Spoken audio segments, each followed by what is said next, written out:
Hello there, Ma'am Anna here, and welcome back to our channel. Could you still recall the last video uploaded?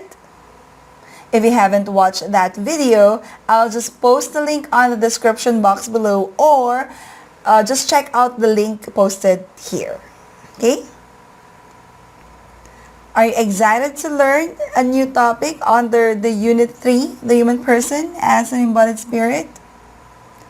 The most essential learning competency in Unit 3 is that you need to recognize how our body imposes its limits and the possibilities for transcendence, and evaluate one's limitations and the possibilities for transcendence. And that is what we're going to tackle this time. Let's begin. Can you think of the things that you can and you cannot do? Example, in my case, I can sing. Do you want a sample? Okay, I'll sing later. Joke only. And the thing that I cannot do is to fly. Okay, so how about you? What are the things that you can do and cannot do? What do you think is the implication of this activity? It is true that we have a number of advantages compared to other creatures, but we as human beings are not perfect in terms of capacities or capabilities. Our human nature has also its limitations. And we will be discussing about this, as I mentioned earlier, about one's limitations and the possibilities for transcendence.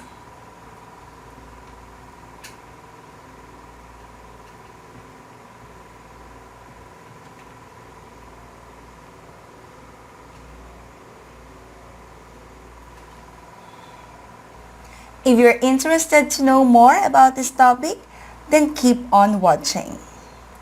Exploring our human nature leads us to discover our capabilities, skills, and talents that we are endowed with, and also the things that we cannot do no matter how hard we try, such as flying and breathing underwater for a longer time.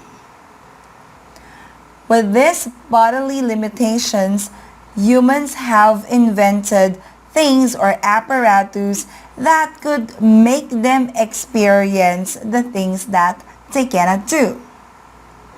That is why the Wright brothers invented the airplane that made us experience flying. Scuba gears were also made by humans for us to experience underwater for a longer time. Yes, we have limitations, but people can create or find some means to surpass these limitations. Because being physically limited does not prevent us from achieving or accomplishing things beyond our abilities. I have heard story of someone who is blind but became valedictorian from elementary until college. Do you know Rosel Ambubuyog? She is the person I am referring to. She may have a visual impairment, but she excelled in her academics and even got a wonderful job. Unbelievable, but it's possible. Human beings have this trait that distinguishes us from other creatures. And that is what we call transcendence. What do we mean by transcendence? Transcendence is the ability to surpass one's limitations. It came from the words trans, which means to go beyond, and scendere, which means climb.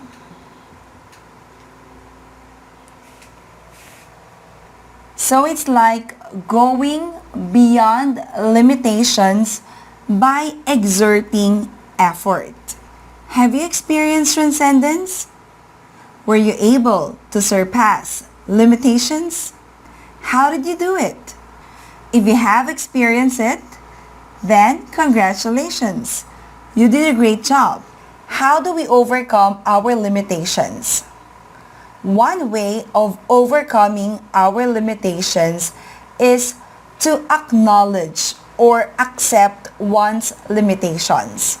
If you know that you have a lot of things to learn or to improve, then that is the time that you can think of ways on how to surpass these limitations. And mind you, transcendence also means having control of oneself. When you know how to discipline yourself, then you can govern your life well. For example, in bodily limitations presented, like a disability, isn't it that having a disability does not limit the person to become successful in life?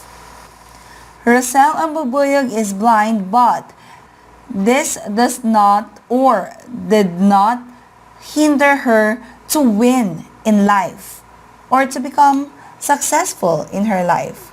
There are other body limitations that we may experience, such as diseases or illnesses. Have you heard of some people who easily recovered from their illnesses or diseases? So transcendence is possible even with those bodily limitations. But there are other limitations, such as the social and environmental limitations. So example of social and environmental limitation is location. Okay, if for example you live in a chaotic or disorganized community, so that is an example of a social and environmental condition or limitation, as well as the socio-economic status. So if you live below the poverty line or within the poverty line, or you belong to financially challenged family, so how will you be able to surpass these limitations? Overcoming these limitations need a proper mindset and a positive outlook in life. As they say, challenges are just learning opportunities. So we have the possibility to surpass our hurdles or challenges in life for us to achieve greater things. Isn't it that sometimes the more you are underestimated, the more you exert effort in proving that you are more than what they think you are. But here's something to think about. Is transcendence for everyone? Why or why not? Are there possible factors that may limit transcendence? If you are in the position that experience limitations, how will you overcome them? Well, for me, I believe in Craig Groeschel's statement. He said, And I quote, limitations often reveal opportunities.